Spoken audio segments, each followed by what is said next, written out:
Ruhan sir, আপনি কি জানেন আমি আপনাকে রুহান স্যার কেন বলি? রুহান কেন বলি না? রুহান মুখটা গম্ভীর করে বলল। জানতে চাই না। এইটা জানেন আপনার বাকি স্টুডেন্টগুলো আপনাকে রুহান ভাইয়া বলে, আমি কেন বলি না? ফালতু প্রশ্নে আমার ইন্টারেস্ট নেই। সুপ্তি খানিকটা রেগে গিয়ে বলল। এইটা জানেন কাল আমার জন্মদিন? এখন জানলাম। জানলেন যখন, তখন তো আরেকটা কথাও জেনে নিন। হুম, বলো। কাল আপনি আমায় পড়াতে আসবেন না। কেন আসবো না? তোমার বাবা তো আমায় পার্টিতে ইনভাইট করেছে। আপনি আসবেন না কারণ কাল পার্টিতে আমার হবু বর থাকবে। আমি চাই না আপনি সেখানে থাকুন, বুঝতে পেরেছেন? কথাটা শুনে রুহান চলো চোখে তাকায় সুপ্তির দিকে। সে মেয়েটাকে বুঝতে পারে না, কখন মিথ্যা বলে আর কখন সত্যি বলে সে তাও জানে না। রুহানকে তাকিয়ে থাকতে দেখে সুপ্তি বলল। এমন ড্যাব ড্যাব করে তাকিয়ে থাকবেন না। আমি প্রদর্শনীর পণ্য না যে আপনি প্রদর্শন করবেন। রুহান থতমত খেয়ে নিচের দিকে চোখ নামিয়ে নেয়। মিনিট পর সুপ্তি আবার বলল। মনে করে কোনো গিফট পাঠাবেন না জানো। আপনার গিফটের বইগুলো বিরক্ত লাগে আমার। কোনো রোমান্টিক উপন্যাস পাঠাতে পারেন না? আপনার প্রবন্ধগুলো পড়লেই আমার বমি আসে। রুহান আবারও সুপ্তির দিকে তাকায়, তবে বেশিক্ষণ তাকায়নি। বলা তো যায় না আবার কখন কি বলে ফেলে। এ মেয়ের মুখে কিছু আটকায় না। সুপ্তি বই বন্ধ করে বলল। এবার আপনি আসুন তো, আমায় শপিংয়ে যেতে হবে। হবু বরের সাথে প্রথমবার দেখা হবে, একটু স্পেশাল। সুপ্তিকে কথা শেষ করতে না দিয়েই রুহান বই বের করে এক গাদা অঙ্ক দেয় সলভ করার জন্য। সে সুপ্তিকে কথা বলার সুযোগ না দিয়েই বলল। অঙ্কগুলোর সমাধান না পেলে কান টেনে ছিঁড়ে ফেলবো, সে তোমার বিয়ে হোক বা বাচ্চা হোক। কথাটা বলেই হনহন করে চলে যায় রুহান। সুপ্তির আড়ালে গিয়ে আবার সে পেছন ফিরে দেখে সে দাঁত দিয়ে ঠোঁট কামড়ে আছে। রুহান বুঝতে পারেনি সুপ্তির রাগ আটকানোর চেষ্টা করছে নাকি কান্না। যদি কান্না হয়ে থাকে তবে বেশ হয়েছে, কাঁদুক সে। হপু বরের সামনে স্পেশালভাবে সাজতে হবে কেন? সে কি ফিল্মের কোনো ডিরেক্টর যে নায়িকা বাছাই করতে আসছে? আবার সেটা তাকে কেন বলতে হবে? সিঁড়ি দিয়ে নামার সময় সুপ্তির বাবার সাথে দেখা হয় রুহানের। সুপ্তির বাবা মুখে খুশির ঝলক নিয়ে বললেন। কাল কিন্তু তাড়াতাড়ি চলে এসো কেমন? জানোই তো শক্তির জন্মদিনের পার্টি। জি আঙ্কেল। রুহান বাড়ি থেকে বেরিয়ে মহা ফ্যাসাদে পড়ল পার্টিতে যাবে কিনা। একদিকে সুপ্তির বারণ, অন্যদিকে তার বাবার রিকোয়েস্ট। ভাবার জন্য মাথাটা ফ্রেশ থাকা দরকার। তাই সে মোড়ের দোকান থেকে ধোয়া ওঠা এক কাপ গরম চা খেয়ে নেয়। রাত প্রায় 11:30। সুপ্তি সাদের কার্নিশে দাঁড়িয়ে আছে। না, আত্মহত্যা করার জন্য নয়। যদি একটু আগে ভেবেছিল তাই করবে, তবে এখন এসব ভূত মাথা থেকে চলে গেছে। সে আত্মহত্যা করবে না। কেন করবে? কার জন্য করবে? রুহান স্যারের জন্য। কে রুহান স্যার? শুধুমাত্র গৃহ শিক্ষক, আর কিচ্ছু না। একদমই কিচ্ছু না। অনেক জ্বালিয়েছে এই ছোকরা, আর জ্বালাতে পারবে না। এখন তার সময় এসে গেছে। সে জ্বলবে এবার। সুপ্তি তাকে জ্বালিয়ে পুড়িয়ে ছারখার করে দিবে। ছারখার করার জন্য সুপ্তি রুহানের ফোন নাম্বার ডায়াল করে। একবার রিং হতেই রুহান ফোন ধরে ঝাড়ি দিয়ে বলল। বেয়াদব মেয়ে, এত রাতে স্যারের ঘুমের ডিস্টার্ব করছো? আপনিও এতদিন করতেন? করতেন মানে? মানে এখন করার জন্য অন্য কেউ চলে এসেছে। আচ্ছা, আপনি আমার হবু বরের ছবি দেখবেন? আল্লাহ, কি চেহারা মাইরি! দেখলে মনে হয় মিত্র স্যারের রূপকথার গল্প থেকে রাজকুমার উঠে এসেছে। সুপ্তি বাকি কথাটুকু শেষ করার সুযোগ পায়নি। ফোনটা টুট করে কেটে দেয় রুহান। সুপ্তি আবারও ফোন করে। এবার সাথে সাথে ফোন রিসিভ হয়নি। কয়েকবার রিং হওয়ার পরই পিক করে রুহান। সে আবারও ঝাঁঝালো গলায় বলে। সমস্যা কি ভাই? কিছু না আপু। সুপ্তির উত্তরে রুহানের দাঁতের কটমট শব্দ বেশ শুনতে পাচ্ছে সে। রুহানের দাঁতের কটমট শব্দ তার কানে ভোরের পাখির কিচিমিচির শব্দ হয়ে বাজছে। খুব বেশি এনজয় করছে সুপ্তি। সে আরো রাগিয়ে দেওয়ার জন্য বলল। রুহান স্যার শুনতে পাচ্ছেন? না, আমার কানে তুলা লাগানো তো। তুলা লাগানো থাকুক আর যাই থাকুক, আমার ভয়েস আপনার কানে তুলা কেন, পাথর ভেদ করেও পৌঁছাবে। প্যান প্যান না করে ফোন কেন দিয়েছো সেটা বলো। সুপ্তি মিনমিন করে বলল। আপনাকে জ্বালাতে। কি বললে? বলেছি আমাকে কোন রঙের শাড়িতে ভালো লাগবে।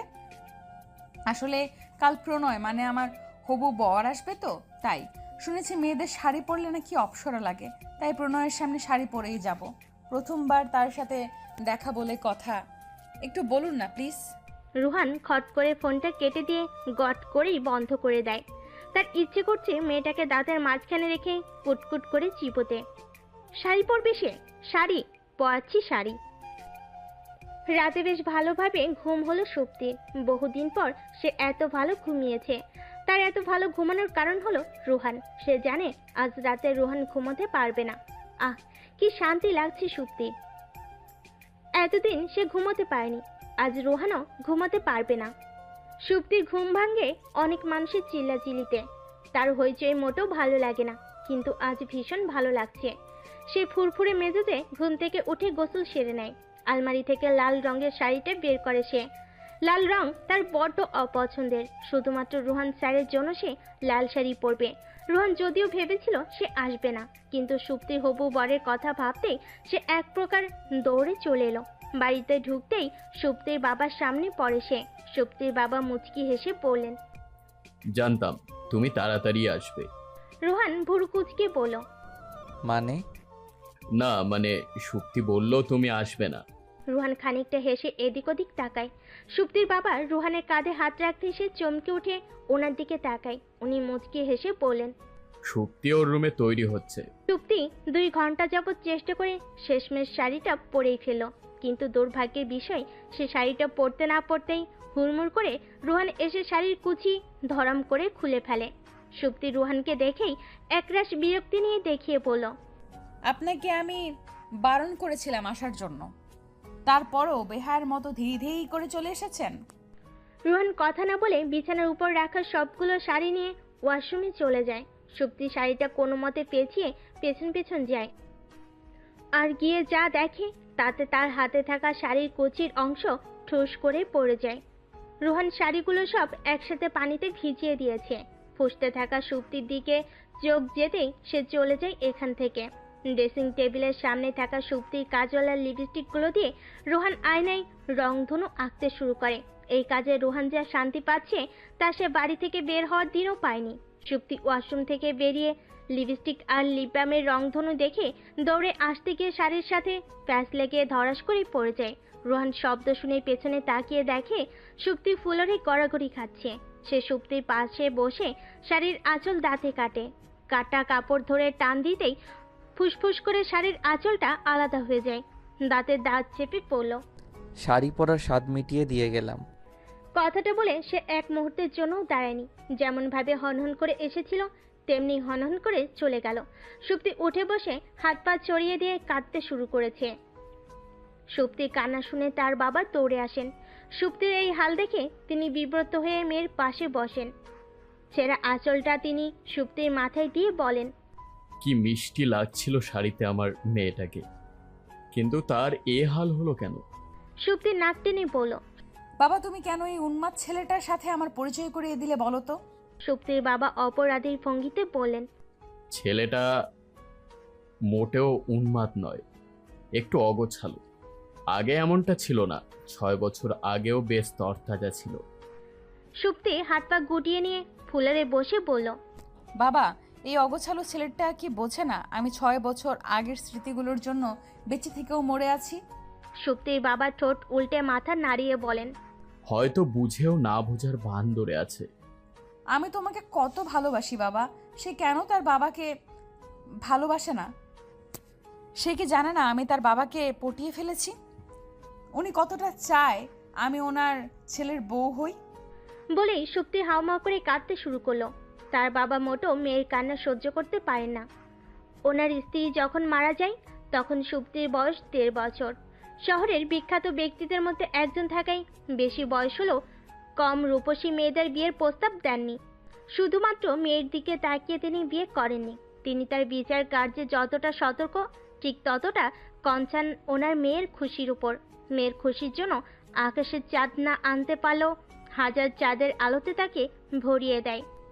সুপ্তি বাবার সাথে নাক পরিষ্কার করে বলল, বাবা ছেলেটাকে তুমি খুব কঠিন শাস্তি দেবে, খুব কঠিন। আমাকে যতটা কষ্ট দিচ্ছে ঠিক ততটা। মেয়ের কথাই তিনি মাথা নাড়ায়। বরাবরের মতোই সুপ্তির এবারের জন্মদিনটাও তার কাছে মৃত্যুদিন মনে হলো। কবে সে জন্মদিন হিসাবে মনে করতে পারবে সে জানে না। তবে এবারে সে ভীষণ খুশি।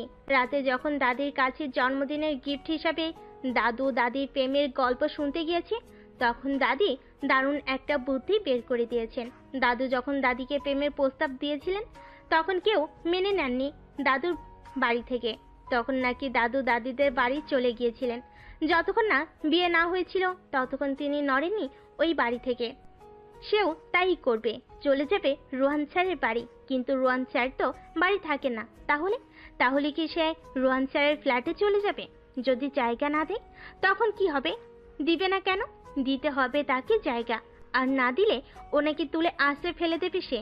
কিন্তু এত জোর পাবে কোথায়? সুপ্তি কখনোই জন্মদিনে খাবার খায় না রোহান স্যারের উপর রাগ করে। তবে আজ খাবে। গাপুস গুপুস করে সব খাবার আছে একাই সাবার করে ফেলবে। মোটা হয়ে গেলেও খাবে। তাকে যে রোহান স্যারকে আশ্রয় দিতে হবে। আশ্রয় সে তাকে দুমড়ে মুচড়ে ফেলবে। ভাবতেই পৈশাচিক আনন্দ হচ্ছে তার। দেরি না করে চটপট সে খাবার টেবিলে চলে যায়। তার বাবা তাকে খাবার টেবিলে দেখে হকচকিয়ে ওঠেন। সুপ্তি চেয়ারে বসে পড়ল। বাবা খাইয়ে দাও তো আজ আমাকে। সুপ্তির বাবা খানিকটা অবাক আর খুশি হলেও তিনি রাগ দেখিয়ে বললেন, খেতে হবে না, চলে যাও এখান থেকে। তোমার রোহান স্যার তো তোমার উইশ করেনি, তাহলে খাবে কেন? সুপ্তি কাঁদো কাঁদো সুরে বলল, এত খিদে পেয়েছিল তাই তুমি আমাকে খাইয়ে দিলে না বাবা। আমি কি তোমার সব খাবার খেয়ে ফেলতাম নাকি আমাকে খাওয়াতে গিয়ে তুমি ফতুর হয়ে যেতে? কথাগুলো বলে সুপ্তি অভিমান করে চলে যাওয়ার জন্য ওঠে। তার বাবা তাকে এক ঝটকায় চেয়ারে বসিয়ে খাবার বাড়েন আর বলেন, এত বড় মেয়ে হয়েছে আর এখনো নাকি আমায় খাইয়ে দিতে হবে? ন্যাকামিগুলো আমাকেই পায় দেখানোর জন্য। সুপ্তির বাবা রাগান্বিত কণ্ঠে কথাগুলো বলো ওনার চোখে মুখে খুশি ঝিলিক। খুশিতে ওনার চোখ দুটো ঝলমল করছে। ওনার চোখের সাথে এখন হীরাকে রাখা হলে নিঃসন্দেহে ওনার চোখ দুটোকেই সবার নজর কাড়বে। তার একটা কারণও আছে। মানুষ যখন মন থেকে খুশি হয় তখন তার ভিতরের সুন্দর মানুষটাকে দেখা যায়। ওনার এত খুশি হওয়ার কারণ হলো সুপ্তি। মেয়েটা যখন বুঝতে শিখেছে তখন থেকেই সে কারোর হাতে খায় না। ওনার কোনো কষ্ট না থাকলেও এর জন্য তিনি মনে মনে আফসোস করেন ঠিকই, কিন্তু কম সময় আসে যখন সুপ্তি তার বাবার হাত থেকে খেতে চায়। তখন সে অতিরিক্ত খুশি হয়। তখনই সে তার বাবার হাতে খায়। তিনি জানেন না আজ সুপ্তির এত খুশি হওয়ার কারণ কি। তিনি খুশিতে এতটাই আত্মহারা হয়ে আছেন যে ওনার চোখ দিয়ে গড়িয়ে পানি পড়ছে, সেদিকেও ওনার খেয়াল নেই। সুপ্তি টেবিল থেকে টিস্যু এগিয়ে দিয়ে পড়ল, খবরদার বাবা, একদম কাঁদবে না আমার সামনে। পরে দেখা যাবে কাঁদতে কাঁদতে নাক টানা শুরু করে দিয়েছো। এই শব্দটা কি কত বিরক্তিকর লাগে জানো তুমি? সুপ্তির বাবা সুপ্তির কথায় কান না দিয়ে সুপ্তির জামা দিয়ে ওনার গালের পানি মুছলেন। সুপ্তি জানতো তাই করবেন তিনি, তবু ইচ্ছে করে টিস্যু এগিয়ে দেয় সে। কেন জানি এই ছোট ছোট ঘটনাগুলো ভীষণ ভালো লাগে তার, খুব এনজয় করে। সাথে তার বাবাও, সেজন্যই সে একই ঘটনাগুলো রিপিট করে। ভালো লাগে বাবাকে একটু সুখ দিতে। রোহান দরজা খুলে ভূত দেখার মতো চমকে ওঠে। একটু পাতলা থাকলে হয়তো দেখা যেত এক লাফে কেমন করে ফ্যানের সাথে লটকে যেত, কিন্তু তা সম্ভব না হলেও সে ভীষণ ভালোভাবে ঘাবড়ে গেছে তার সুপ্তি বেশ বুঝতে পেরেছে। রোহানের ইচ্ছে করছে ঠাস ঠাস করে কয়েকটা থাপড় বসিয়ে দিতে সুপ্তির গালে। পালানোর জন্য আর কোনো জায়গা পেল না। এখানে কেন আসতে হবে? সে কি তার প্রেমিক?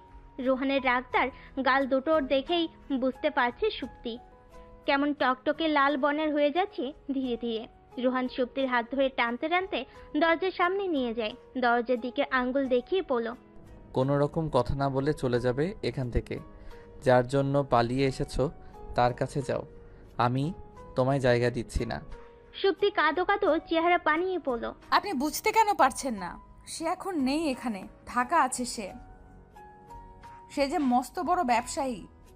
কথাটা শুনে যেন রোহানের রাগ খানিকটা বেড়ে গেল। ছুঁড়ে বাইরে ফেলে দিল সুপ্তিকে। একটুর জন্য পড়ে যায়নি সুপ্তি। সে হনহন করে আবার আগের জায়গায় ফিরে এসে বলল, আপনি যদি আমাকে বের করে দিন তাহলে জানেন কি করব আমি? জানতে চাই না, জাস্ট গো। রোহানের ধমকানিতে কানে হাত দেয় সুপ্তি। কানে হাত দিয়েই সে বলল, মধু কি বেশি খেয়েছিলেন ছোটবেলায়? বিল্ডিংয়ে নিশ্চয়ই ছোটখাটো ভূমিকম্প হয়ে গেছে, গিয়ে দেখে আসবো সব ঠিক আছে কিনা। না ধন্যবাদ, তুমি যাও এখন। আমি যাব না এখন। যেতে তো তোমাকে হবেই। না গেলে কি করবেন আপনি?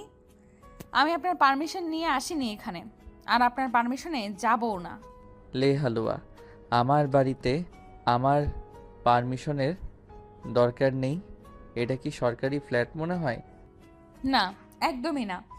দেখো সুপ্তি, তুমি চুপচাপ চলে যাও এখান থেকে, আদারওয়াইজ খুব খারাপ হবে।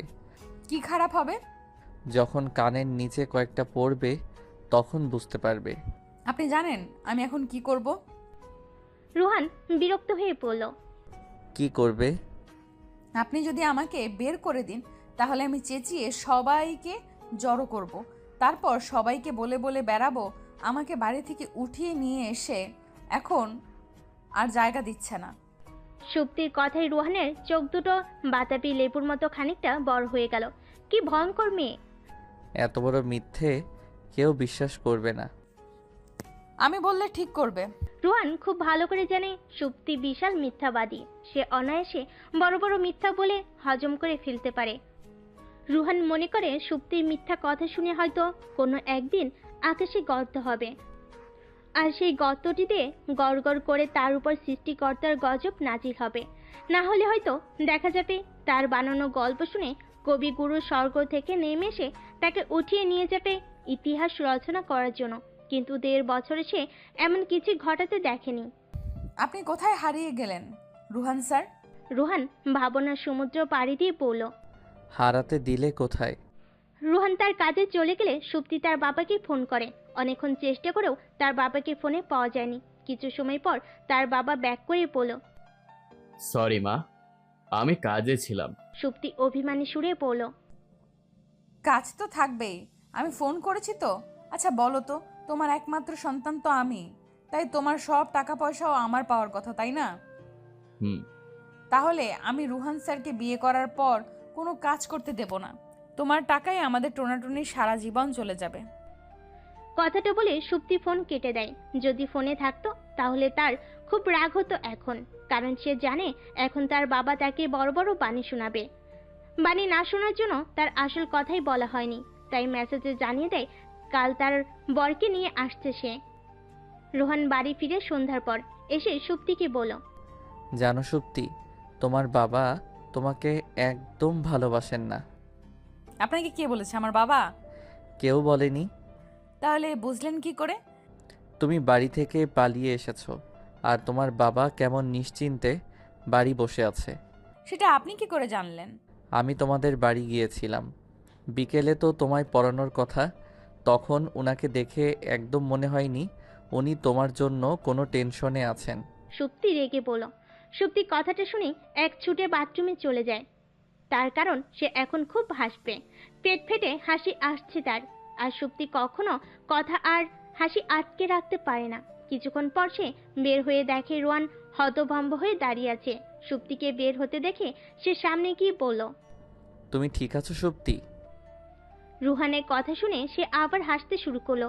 এতে রুহান আরেকটু বেশি হতভম্ব হয়ে গেল।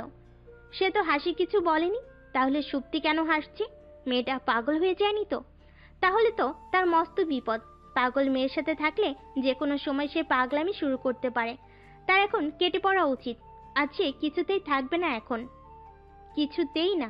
কিন্তু রুহানের টেনশন লজ্জায় পরিণত হলো যখন সে জানতে পারলো সুপ্তির বাবা জানতো সুপ্তি রুহানের সাথে আছে। সুপ্তি রুহানকে বলে দিয়েছে সে তার বাবাকে বলেই পালিয়েছে, আর পালিয়ে কোথায় এসেছে তাও বলে এসেছে। রুহান লজ্জায় আর কখনোই সুপ্তির বাবার সামনে যেতে পারবে না, কারণ সে সুপ্তির বাবার সামনে নিখুঁত অভিনয়ের মাধ্যমে জানিয়ে এসেছে সে সুপ্তির পালানোর ব্যাপারে কিছুই জানে না। এখন রুহান বুঝতে পারছে কেন তখন সুপ্তির বাবা মিটমিট করে হাসছিল। সুপ্তির করা পরিকল্পনায় ঠান্ডা পানি ঢেলে রুহান চলে গেল রেডিও স্টেশনে। সুপ্তির মাথায় ছিল না যে আজ বৃহস্পতিবার আর শুক্রবার রুহান রাতে রেডিওতে অনুষ্ঠান করে, তাই সুপ্তির আর বিয়ে করা হলো না। কত নিখুঁত একটা পরিকল্পনা ছিল তার। রাতে বাবা কাজী নিয়ে হাজির হতো আর সে রুহানের বউ হতো। তখন দেখতো কেমন করে ব্যাটা পালায়, কিন্তু তার আর দেখা হলো না। পৃথিবী ভর্তি কষ্ট নিয়ে সে রাতে ঘুমোতে যায়। রুহানের বিছানায় শুতেই তার সব কষ্ট উধাও হয়ে গেল। বিছানায় কি কষ্ট গায়েব করার মেডিসিন রেখে গিয়েছে রুহান। পরদিন সকালে রুহান যখন বাড়ি ফিরল তখন তার অবস্থা শোচনীয়। সারা বিল্ডিং তন্ন করে খুঁজেও সুপ্তিকে কোথাও খুঁজে পাওয়া যায়নি। পঞ্চমবারের মতো সে ছাদ থেকে নেমে এলো। না, নেই মেয়েটা, গায়েব হয়ে গেছে নাকি? গায়েব করে দেওয়া হয়েছে। রুহানের চিৎকার করে কাঁদতে ইচ্ছে করছে, কিন্তু ছেলেদের চেয়ে কাঁদতে নেই এইভাবে। চিৎকার করতে না পারলেও চোখ দিয়ে গড়গড় করে গাল বেয়ে পানি পড়ছে। হয়তো কয়েক ফোঁটা পানি টপ করে মেঝেতেও পড়ছে। সে ছেলে হলো কেন? কেন নিজের অনুভূতিগুলো প্রকাশ করতে পারে না? কেন পাগলামি করতে পারে না সুপ্তির মতো করে?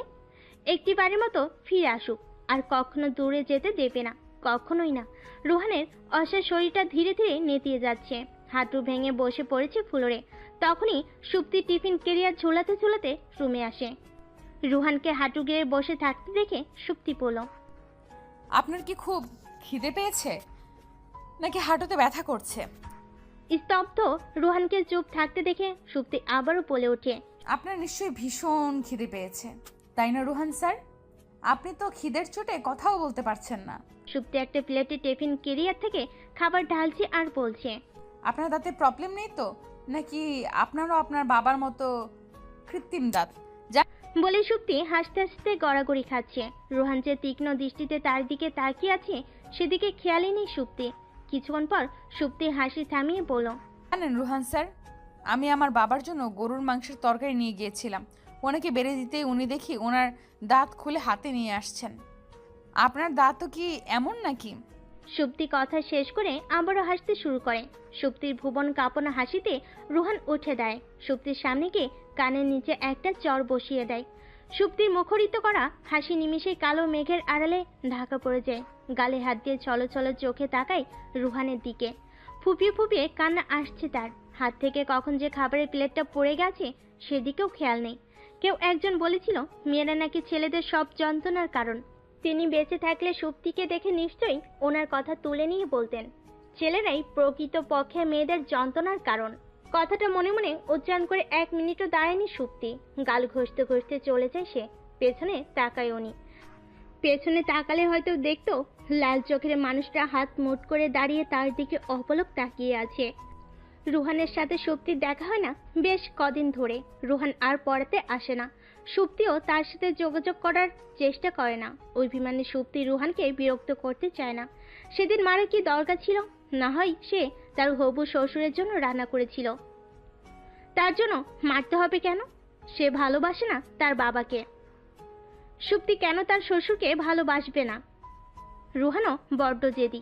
বাড়ি এসে সুপ্তিকে না দেখে তার কেমন লেগেছিল সেটা কেন বুঝিনি সে।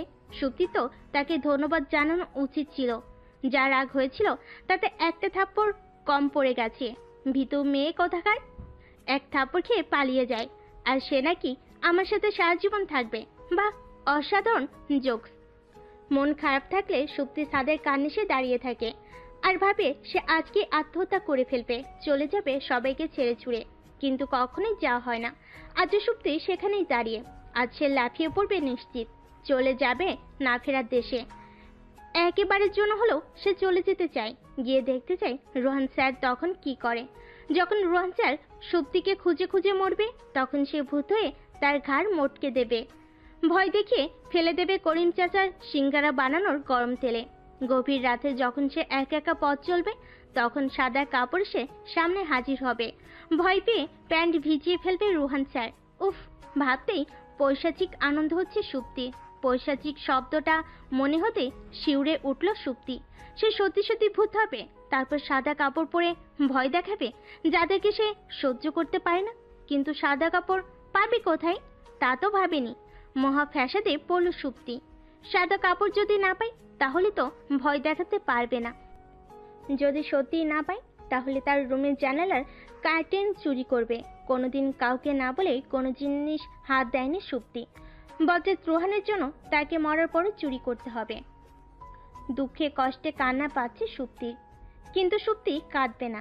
চোখ দিয়ে এক ফোঁটা পানিও সে ঝরতে দেবে না। কিন্তু বাতাস তার সাথে রাগ করেছে, তাই খুব জোরে বাতাস আসায় তার লম্বা চুল চোখে ছিটকে পড়ে, আর সাথে সাথে চোখ চুলকিয়ে পানি গড়িয়ে পড়ল।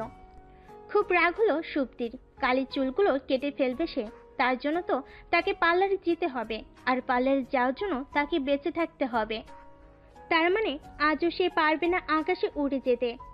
রাগে চুলগুলো ছিঁড়ে ফেলতে ইচ্ছে করছে সুপ্তি। চুল ছিঁড়ে ফেলার কথা মনে হতেই সুপ্তির বুকটি কেঁপে উঠল। মনে পড়ে গেল তার ছেলেবেলার কথা। তখন সে সবে 11তে পা দিয়েছে। 11তেই তার প্রথম দেখা হয় রুহানের সাথে তার বাড়িতে। রুহান তখন ছেলে মানুষ কিশোর। সুপ্তির বড় বড় বিনুনি দুটো ধরে সে টেনে দিত। সুপ্তির রাগে ইচ্ছে করত রুহানের চুলগুলো টেনে ছিঁড়ে ফেলতে, কিন্তু রুহানের মাথায় তখনও হাতে মুঠ করে ধরার জন্য চুল হয়নি। তাই অপরক সুপ্তি শুধু নাক টানত আর চোখের পানি মুছত। রুহান ভেবেছিল সুপ্তি বিয়ের প্রস্তাব শুনে দৌড়ে এসে তাকে জড়িয়ে ধরে চুমুতে ভরিয়ে দেবে, কিন্তু এমন কিছু হলো না। না হয় সে ভাবলো হয়তো তার বাবা সামনে আছে বলে এমন কিছু হয়নি, কিন্তু বাবা চলে গেলেও সুপ্তির মুখটা গম্ভীর করে চলে গেল নিজের রুমে। রুহান পিছু পিছু গিয়ে দেখে সুপ্তি বসে বসে নখ কামড়াচ্ছে। রুহান দরজার সামনে দাঁড়িয়ে আছে, বুঝতে পারছে না সে আসবে কিনা। সুপ্তি একবার দরজার দিকে তাকিয়ে চোখ ফিরিয়ে নিচের কাজে মনোনিবেশ করে। রুহান ভেবেছিল হয়তো সুপ্তি তাকে আসতে বলবে, কিন্তু বলেনি। অগত্যা রুহান নিজের রুমে চলে আসে। রুমে ঢুকতে না ঢুকতেই সুপ্তি বলল, যখন জানেন আসবেন তখন ফর্মালিটির কি দরকার? রুহান থতমত খেয়ে গেল। মেয়েটা এমন কেন যখন তখন ঘাবড়ে দেয় তাকে। রুহান কিছুটা সময় নিয়ে বলল, সেদিন বলেছিলে বিয়েতে শাড়ি পরার কথা, শাড়ির রঙের কথা। তো বিয়েতে সাদা রঙের শাড়ি পরবে, রঙটা খুব সফট, ভালো লাগবে তোমাকে। আমি তো বিয়ে করছি না। কথাটা শুনে রুহানের ইচ্ছে করছে অট্ট হাসিতে ফেটে পড়তে।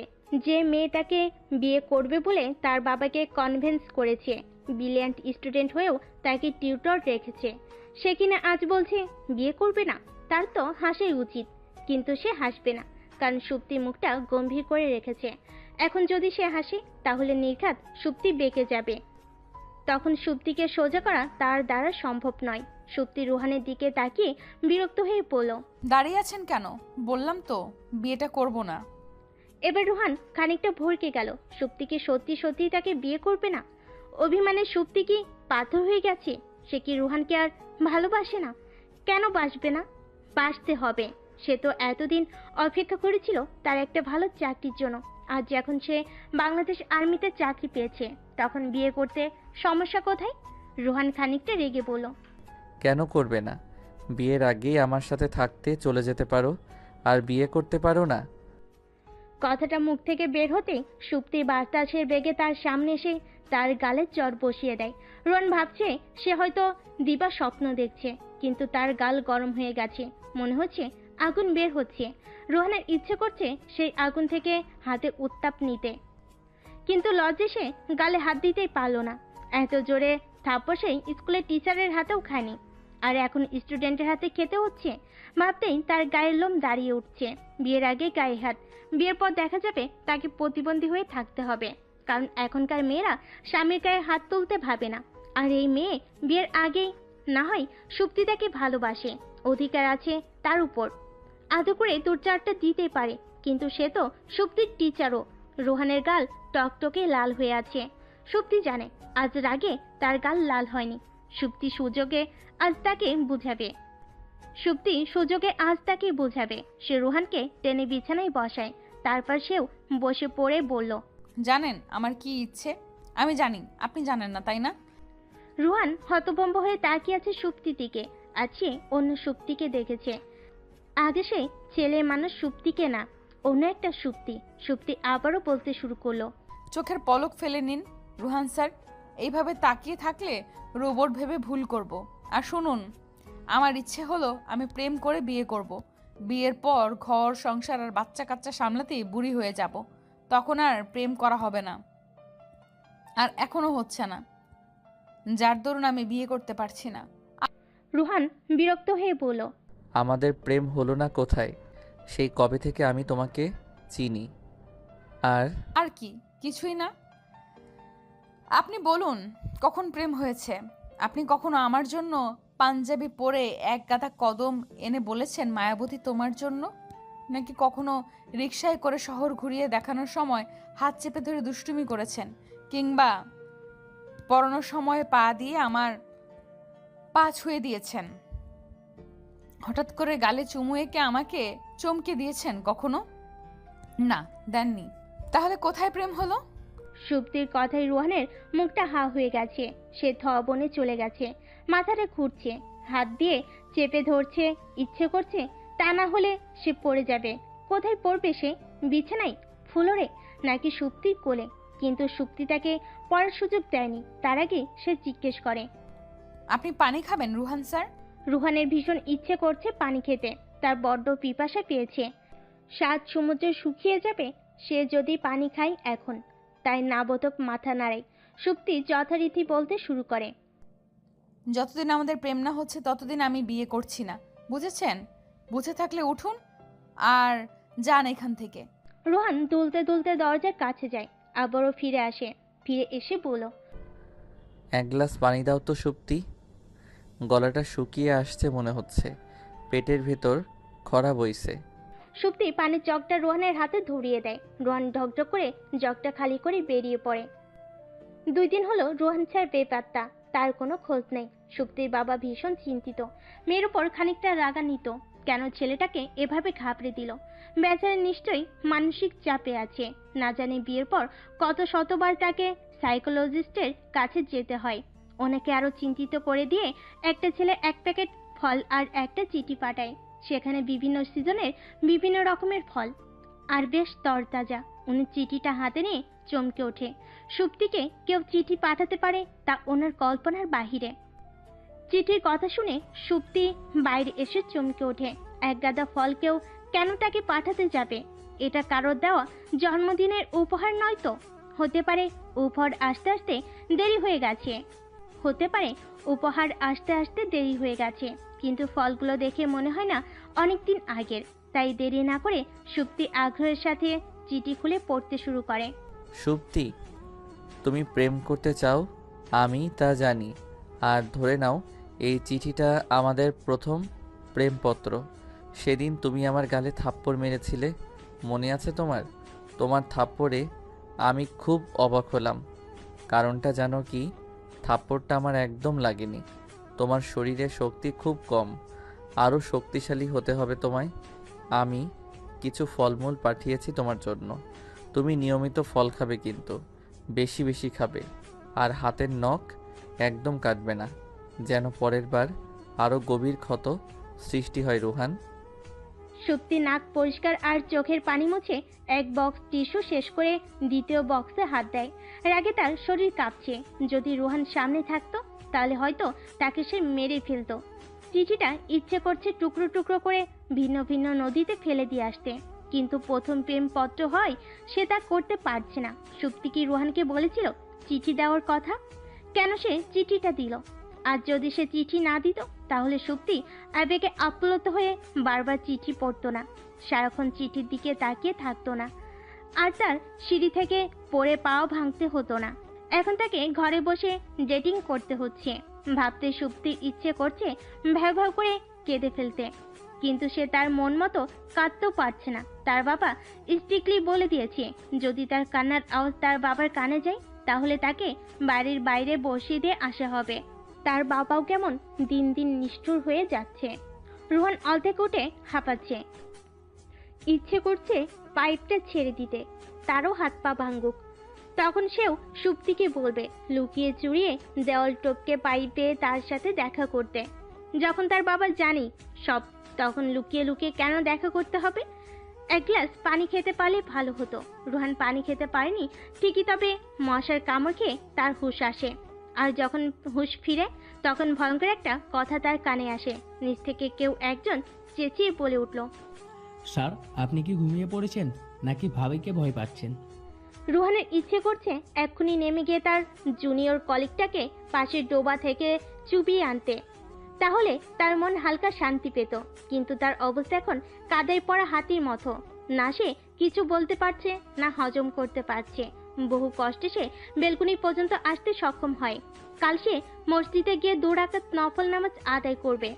ধীর পায়ে সে পাশের রুমে যায়। অন্ধকার রুম থাকায় সে ফোন বের করা মাত্রই তার মাথায় ভারী কিছু আঘাত পায়।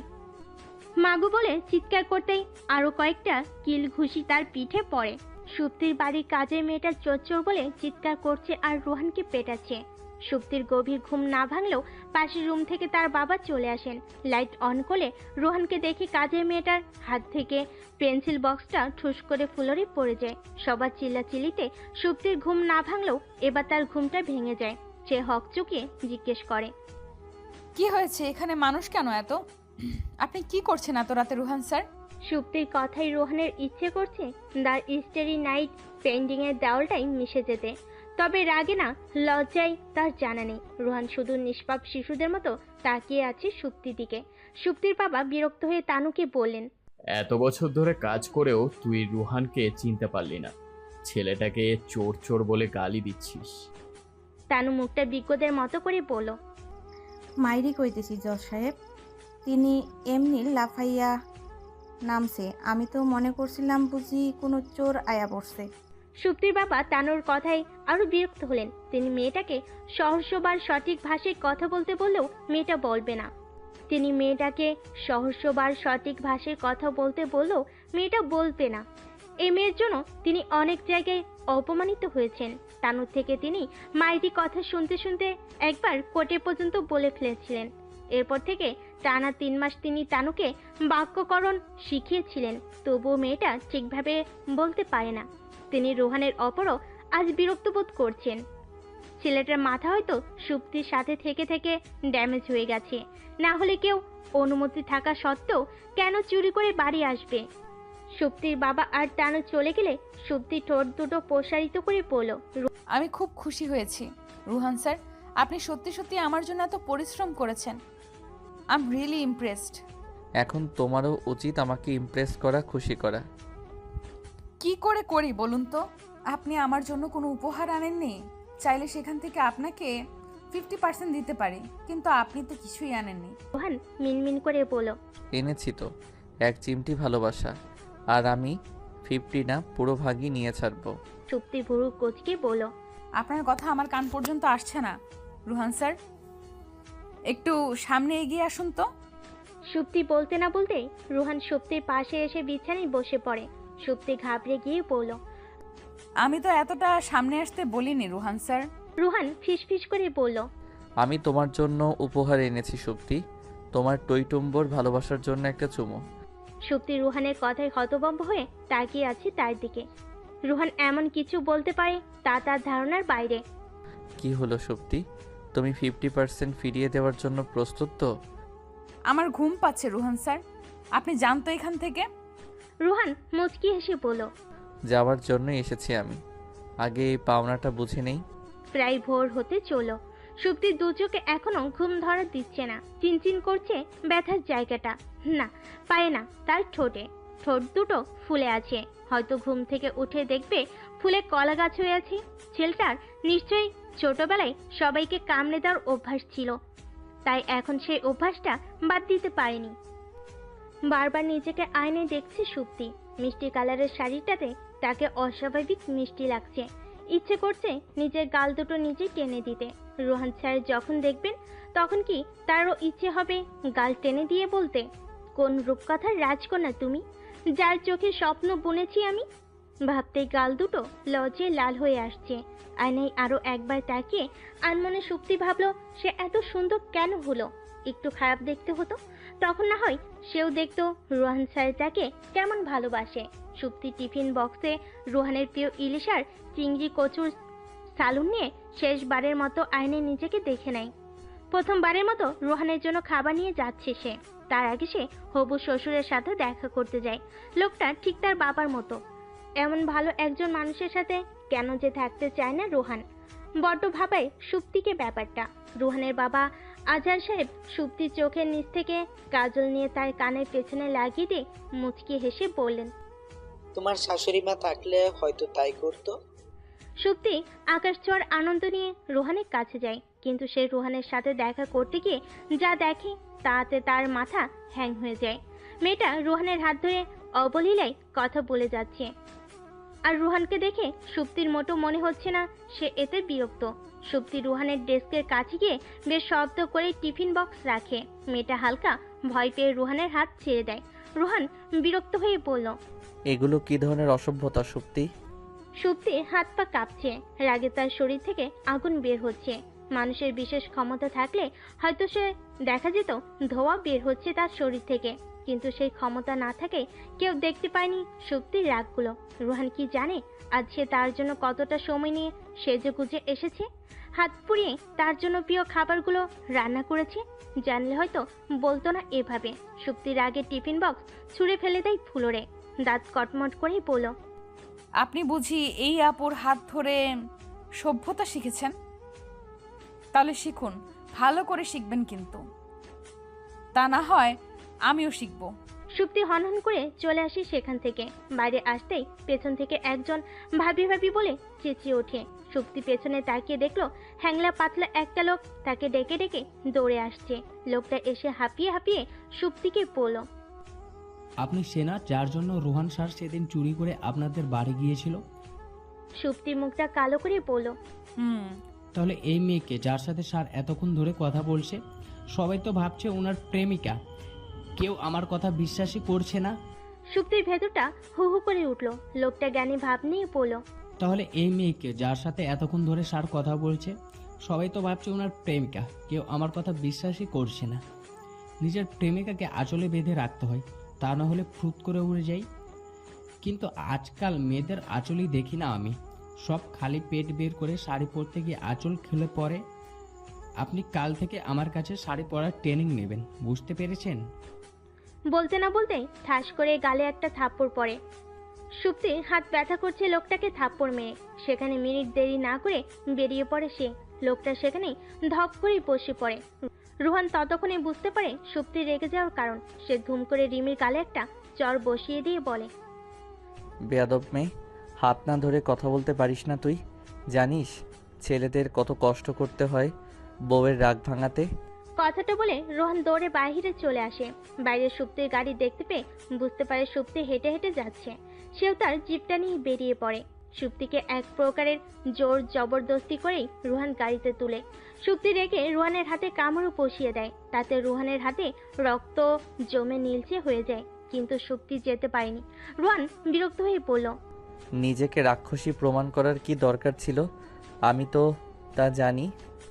সুপ্তির এবার ভ্যাভ ভ্যাভ করে কান্না আসছে। সে কত সুন্দর করে সেজেছে, আর রুহান তাকে পরি না বলে রাক্ষসী বলতে পারলো। আবেগী কণ্ঠে সুপ্তি বলল, রুহান স্যার, আপনি দেখেছেন আমি আজ শাড়ি পরেছি? চোখ যখন আছে তখন তো নিশ্চয়ই দেখেছি। ব্যর্থ সুপ্তি শেষমেশ বলেই ফেল। বললেন না তো কেমন লাগছে আমাকে? রুহান গাড়ি থামিয়ে সুপ্তিকে আপাদমস্তক দেখে বলল, সাধারণ মানুষই তো লাগছে। দুটো হাত, দুটো চোখ, দুটো কান, দুটো নাক, সরি একটা নাক, সব ঠিকঠাকই আছে। ভিন্ন প্রাণী মোটেও লাগছে না, বা অন্যরকম লাগার জন্য নতুন অঙ্গ গজায়নি। সুপ্তি কাদো কাদো চেহারা বানিয়ে বলল, আপনি খুব খারাপ রুহান স্যার, খুব খারাপ। Thank you. সুপ্তি রাগ, বিরক্ত আর কান্না মিশ্রিত সুরে বলল, কোথায় নিয়ে যাচ্ছেন আমাকে? যাব না আমি আপনার সাথে। রেপ করতে নিয়ে যাচ্ছি না, খুনও করতে নিয়ে যাচ্ছি না। খুন তো আমি কবেই হয়ে গেছি রুহান স্যার, আর আপনি খুব বাজে একটা খুনি। যাব না আমি আপনার সাথে। সুপ্তি মনে মনে বলল। সুপ্তি নেমে যেতে চাইলে তার আঁচলের সাথে রুহান নিজের হাত আটকে দেয়। রুহান সুপ্তিকে নিয়ে বাড়ির রাস্তা ধরে। সুপ্তি মনে মনে ভেবে রেখেছে সে বাড়ি গিয়ে শপিংয়ে যাবে আর সবচেয়ে ভালো হেয়ার অয়েল কিনে আনবে। আর যখন তার চুল খুব বড় হবে তখন সে তার চুল দিয়ে বেঁধে ফেলবে রুহানকে। চাইলে সুপ্তি রুহানকে আঁচলে বাঁধতে পারত, কিন্তু শাড়ি সে নিজেই সামলাতে পারে না। কিন্তু কি করে রুহানকে আঁচলে বাঁধবে? তাই সে এই পদক্ষেপ গ্রহণ করবে। 3 বছর রিলেশনের পর কোনো মেয়ে যদি বিয়ে করতে না চায়, তাহলে যে কারোরই ইচ্ছে করবে ঠাস ঠাস করে কয়েকটা থাপ্পড় বসিয়ে দিতে। কিন্তু রুহানের মোটেও থাপ্পড় মারতে ইচ্ছে করছে না। তার ইচ্ছে করছে সুপ্তিকে আছে দিয়ে 3 হাত মাটির নিচে পুঁতে দিতে। 3 বছর আগে সে সুপ্তিকে বিয়ের প্রস্তাব দিয়েছিল। সুপ্তির প্রেম করার ইচ্ছা পূরণের জন্য সে 3টে বছর সুপ্তির প্রেম নামক অত্যাচার সহ্য করেছে। এখন যখন বিয়ে করতে বলা হয়েছে তখনও সে বিয়ে করবে না। বিয়ে না করার জন্য সুপ্তির কাছে যুক্তিও আছে, তবে রুহানের কাছে সুপ্তির দেওয়া যুক্তিগুলো ফালতু বই কিছু না। সুপ্তির বিয়ে না করার প্রথম কারণ রুহানের চাকরি। স্বভাবতই মেয়েরা চায় তাদের স্বামীর খুব ভালো চাকরি থাকবে। রুহানের চাকরিটা নিঃসন্দেহে ভালো, তবে সুপ্তির কাছে এই চাকরিটাই অত্যন্ত জঘন্য। রুহানের কাজের জন্য সে সুপ্তিকে সময় দিতে পারবে না, যা সুপ্তি সহ্য করতে পারবে না। পরে দেখা যাবে রুহান যেমন তার বাবাকে ছেড়ে চলে এসেছে, তার বাবা তাকে সময় দিতে পারেনি বলে তেমনি সুপ্তিকেও চলে যেতে হবে। কিন্তু রুহানের পক্ষে চাকরি ছাড়া সম্ভব নয়। সে 3 বছরে তার কাজে অভাবনীয় ডেভেলপ করেছে। আর দ্বিতীয় কারণ হলো সুপ্তির শ্বশুর আর ননদ ছাড়া বিয়ে করবে না। সে যখন বিয়ের পর বাবার বাড়ি থেকে চলে যাবে তখন তার আরেকটা বাবা চাই, অর্থাৎ শ্বশুর বাবা, যেটা রুহান চাইলে সম্ভব। কিন্তু অসম্ভব হলো সুপ্তিকে ননদ দেওয়া। সুপ্তি জানে রুহানের পর নেই, তবুও তার ননদ চাই। বিয়ের পর সময় কাটানোর জন্য তার পার্টনার হিসাবে ননদ খুব ভালো কাজে আসবে। রুহানের মাথা ধরে গেছে সুপ্তিকে বোঝাতে গিয়ে। 1.5 ঘন্টা ধরে সে এক জায়গায় বসে একটা বিষয় সুপ্তিকে বোঝানোর চেষ্টা করে যাচ্ছে, কিন্তু সুপ্তি তার কথায় কান দিচ্ছে না। কখনো ফোনে গেমস খেলছে তো কখনো কাজ গোলে শহরের বাইরেটা দেখছে। এনে রুহান 6 মগ কফি শেষ করেছে। শেষমেশ সে চুপ মেরে যায়। তার গলা দিয়ে আর আওয়াজ বের হচ্ছে না। নিজেকে বড় কোনো পলিটিশিয়ান লিডার মনে হচ্ছে। তাদের যেমন বক্তৃতা দিতে গিয়ে গলা ক্লান্ত হয়ে পড়ে, তারও এক অবস্থা। রুহানকে চুপ থাকতে দেখে সুপ্তি পড়ল। আপনার বলা নিশ্চয়ই শেষ, তাই না রুহান স্যার? তাহলে আমায় একবার ডাক্তারের কাছে যেতে হবে। কথা বলে বলে আমার কান খারাপ করে দিয়েছেন আপনি। রুহান দীর্ঘশ্বাস নিয়ে বলল, চলো পৌঁছে দেই তোমাকে। আর এটা হয়তো আমাদের শেষ দেখা। যেহেতু তুমি আমাকে বিয়ে করবে না, তো রিলেশন রেখে কি হবে বলো? রুহানের কথা শুনে সুপ্তি খানিকটা চুপ থেকে ধুম করে হেসে ওঠে। রুহান কিছুটা ঘাবড়ে যায়। সুপ্তির হাসির শব্দে আশপাশের মানুষগুলো ড্যাব ড্যাব করে তাকিয়ে আছে। সেদিকে সুপ্তির খেয়াল নেই। সে হাসতে হাসতে গড়িয়ে পড়ছে। রুহান ভুরু কুঁচকে তাকায় সুপ্তির দিকে। এভাবে হাসে কি বলো সে? সুপ্তির হাসি দেখে মনে হচ্ছে সে বিরাট কোনো জোকারের সাথে কথা বলছে বা তার জোকস শুনছে। সুপ্তি হাসি না থামিয়েই বলল, আচ্ছা রুহান স্যার, আমি বাড়ি যাব। আপনি শেষবারের মতো আমাকে বাড়ি পৌঁছে দিন তো। রুহান মুখটা ছোট করে বলল, চলো। হুমায়ুন স্যার বলেছিলেন পৃথিবীর সবচেয়ে সুন্দর পতাকা নাকি বাতাসে ওড়া মেয়েদের চুল। রুহানের কাছে কথাটা এতদিন হাস্যকর মনে হলো আজ সে কথাটা উপলব্ধি করতে পারছে। সুপ্তিকে অমায়িক সুন্দর লাগছে আজ। ব্রেকআপের সময় প্রত্যেক মেয়েকেই অমায়িক লাগে, সেজন্য কি সুপ্তিকে এত সুন্দর লাগছে? সুপ্তি মিটমিট করে হাসছে। মাঝে মাঝে আবার হাসির অস্বাভাবিক শব্দও আসছে। হাসির শব্দটা রুহানের বুকে ধপধপ করে হাতুড়ি পেটাচ্ছে, কিন্তু হাতুড়ি মারার শব্দটা সুপ্তির কানে আসছে না। সে আপন মনে হেসেই চলেছে। সুপ্তি খুব ভালো করে জানে রুহান মরে গেলেও সুপ্তি ছাড়া অন্য কাউকে ভাবতে পারবে না। বেচারা সুপ্তিকে রাজি করানোর জন্য কত বড় মিথ্যাই না বলো। যখন 2-4 ঘন্টা কথা হবে না, তখনই দেখা যাবে ফোন করবে সরি বলার জন্য। ফোন করে না পেলে তৎক্ষণিক চলে আসবে বাড়িতে। সুপ্তি বাড়ি এসে দেখে তার বাবা সোফায় বসে খবরের কাগজ উল্টাচ্ছেন। টেবিলে চায়ের কাপে ভেজা বিস্কিট ভেঙে পড়ে আছে, যার মানে হলো তিনি সুপ্তির ফেরার অপেক্ষা করছিলেন। সুপ্তি আর মোড়া দিয়ে বলল, আমি কি একটু সময় পেতে পারি ফ্রেশ হওয়ার জন্য? অবশ্যই না।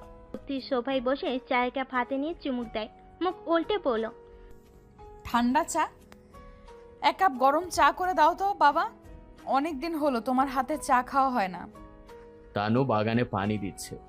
সুপ্তির বাবার কথাই সুপ্তি বেশ বুঝতে পারছে তিনি খুব সিরিয়াস কিছু নিয়ে আলোচনা করবেন, হয়তো সুপ্তির বিরুদ্ধে, যার কারণে আগে থেকেই তিনি প্রস্তুতি নিচ্ছেন। সুপ্তি ঘাড়ে হাত দিয়ে দুপাশে মাথা নাড়িয়ে পড়ল, যা বলার একটু তাড়াতাড়ি বলো, ক্লান্ত লাগছে ভীষণ, ঘুমাতে চাচ্ছি আমি। সুপ্তির বাবা খবরের কাগজ টি টেবিলে রেখে গাম্ভীর্য নিয়ে বলেন, তুমি আর এ বাড়িতে থাকবে না শক্তি। সুপ্তি ভুরুকুচকে জিজ্ঞেস করে, কেন? তুমি কি নতুন করে বিয়ে করার স্বপ্ন দেখছো নাকি? আমাকে না তাড়িয়ে তাকে কি আনতে পারছো না? সুপ্তির বাবা হতভম্ব হয়ে তাকিয়ে আছে মেয়ের দিকে। মেয়েটার মুখে কিছুই আটকায় না। সুপ্তি নিয়ম মেনে স্বাভাবিক হয়ে বসে আছে। রুহানের চাকরির পর থেকে তাকে বিয়ে দেওয়ার জন্য তার বাবা উঠে পড়ে লেগে আছেন। সুপ্তির বাবা চায়ের কাপ নিয়ে চুমুক দেন। তিনি বুঝতে পারেননি চাটা আসলে ঠান্ডা ছিল। এক চুমুকে কাপ খালি করে তিনি বললেন, তোমাকে আমি সিরিয়াসলি বলছি, তুমি আর থাকতে পারবে না এখানে। শ্বশুর বাড়ি তোমায় নিশ্চয়ই। কথা শেষ করার আগেই সুপ্তি দাঁড়িয়ে পড়ে। তার মুখ রাগে জ্বলছে। সুপার পাওয়ার চশমা থাকলে দেখা যেত আগুন কিভাবে দাও দাও করে জ্বলছে। সুপ্তি রেগে বলল, ঠিক আছে মিস্টার চৌধুরী, থাকবো না আমি আপনার বাড়ি, আজই চলে যাব। সুপ্তি হনহন করে তার রুমে চলে যায়। কিছুক্ষণ পর একটা হ্যান্ডব্যাগ নিয়ে নেমে এসে তার বাবার সামনে রাখে। ব্যাগ খুলে তার ভেতরে জিনিসপত্র বের করে। সেখানে একটা বার্থডে কার্ড আর কিছু প্রসাধনী থাকে। আর একটা প্যাকেট থেকে কিছু টাকা বের করে জোরে জোরে গুনতে থাকে। হিসেব করে দেখে মোট ৬,৫৮০ টাকা। টাকাগুলো ব্যাগে রেখে দিয়ে বলল, আপনার দেওয়া কোনো জিনিসই আমি নিইনি, কসমেটিক্সগুলো বন্ধুদের থেকে পাওয়া গিফট। আর এই পর্যন্ত যতগুলো সরকারি বই পেয়েছি তা বিক্রির টাকাগুলোর সাথে যাচ্ছে শুধু। সুপ্তি ভাঙতি টাকাগুলো অর্থাৎ ৫৮০ টাকা তার বাবার দিকে এগিয়ে দিয়ে বলল, যে কাপড়গুলো গায়ে আছে তাও তার দাম পরিশোধ করে দিয়ে যাচ্ছি, নিন ধরুন। সুপ্তির বাবা টাকাগুলো নিয়ে মুখের হাসি রেখা টেনে বলল। আলহামদুলিল্লাহ, অন্তত কিছু টাকা তো পেতাম। সুপ্তি ঠোঁট ফুলিয়ে ব্যাগ হাতে নিয়ে চলে যায় বাড়ি থেকে।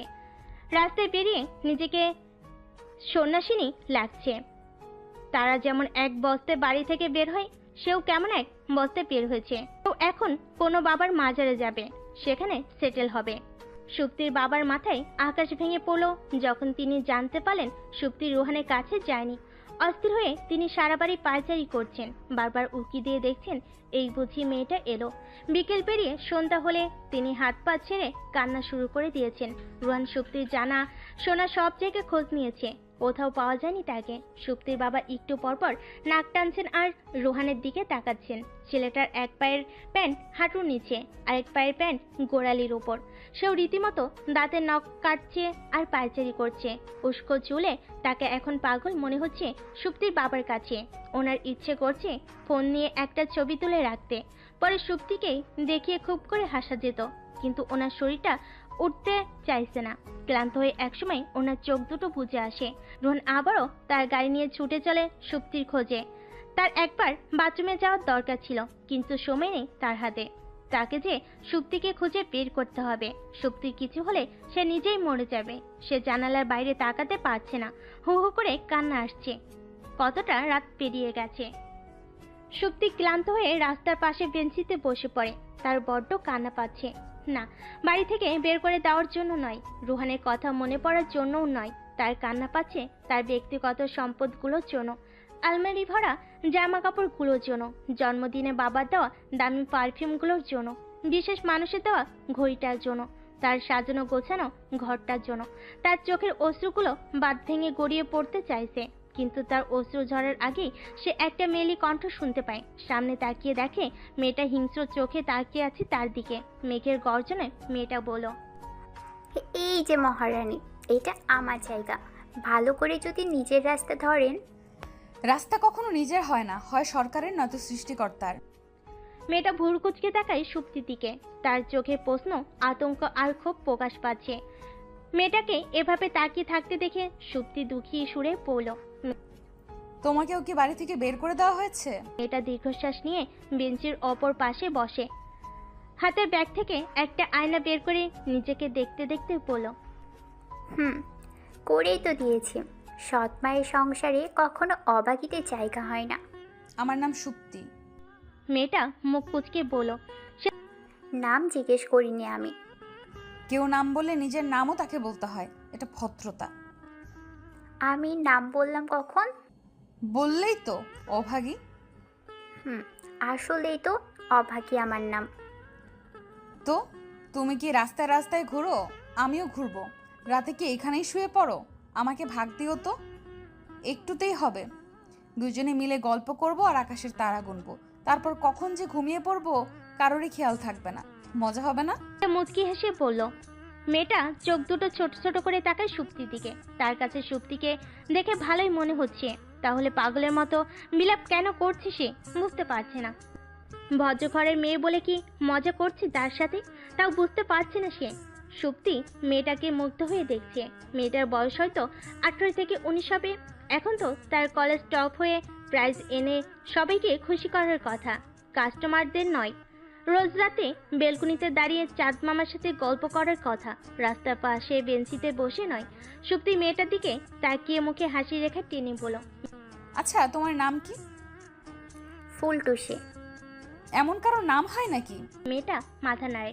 সুপ্তি ভুরু নাচিয়ে বলল, তাহলে? বাবার দেওয়া নাম পাপিয়া, নিজের বানানোর নাম ফুলটুসি। ফুলটুসি? তুমি কখনো স্কুলে গিয়েছো? কথাটা শুনে পাপিয়ার মুখটা গম্ভীর হয়ে যায়। চোখ দুটো ছলছল করছে। ছলছল চোখে তাকে বড্ড মায়াবী লাগছে সুপ্তির কাছে। সুপ্তি একটু বেশি উৎসাহ নিয়ে বলল, বলো না তোমার জীবনের গল্পটা।